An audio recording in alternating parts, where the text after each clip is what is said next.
The visitor is guided through the mosque by its director, Dr. Mahmoud Hobala. Dr. Hobala explains the varied cultural and educational programs of the Islamic Center. President Ayub is pleased to visit this great center in America for research on Islam.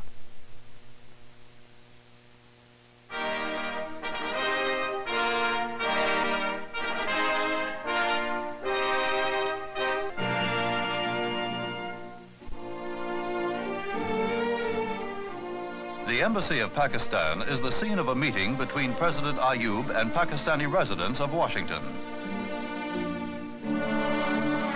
Speaking to students among them, the president stresses the importance of their coming to the United States to study.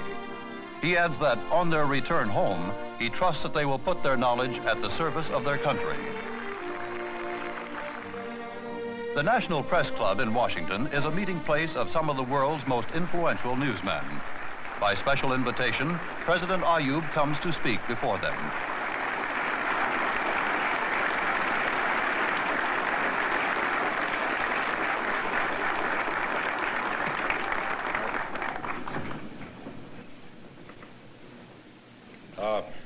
Mr. President and gentlemen, I feel rightly honored to have been given the opportunity to come to this world-famed institution and to have the opportunity to see you gentlemen. I'm most impressed by the number of intelligent faces I see all around me. After his remarks, President Ayub invites the questions of the reporters. In answer to one question, he states that the goal of his government's domestic program is the unification of his people with common values and in strong national purpose.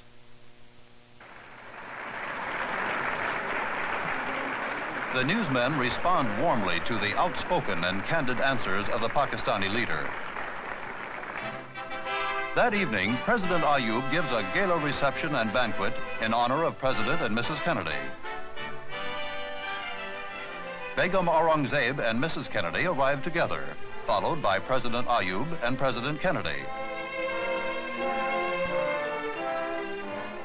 Former President Eisenhower and Mrs. Eisenhower are also guests.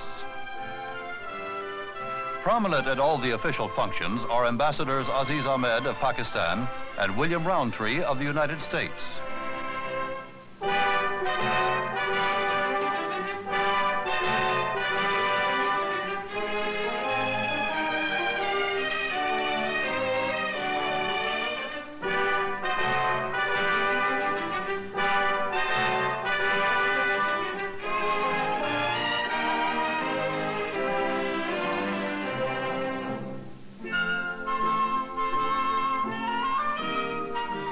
As the reception line is being formed, the host makes sure that his guests all talk to each other and that everyone enjoys himself.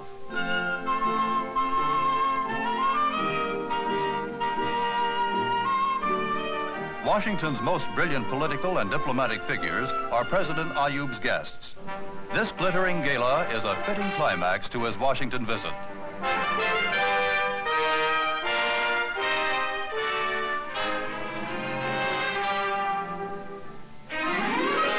Next morning, the president and his daughter leave Washington for New York City. New York City, America's largest metropolis, city of skyscrapers, home of 8 million people, site of the headquarters of the United Nations.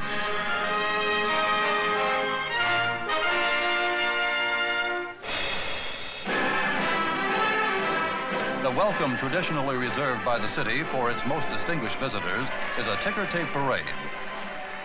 Tons of confetti and festoons of paper ribbons are showered on President Ayub as he makes his way up the thronged thoroughfare.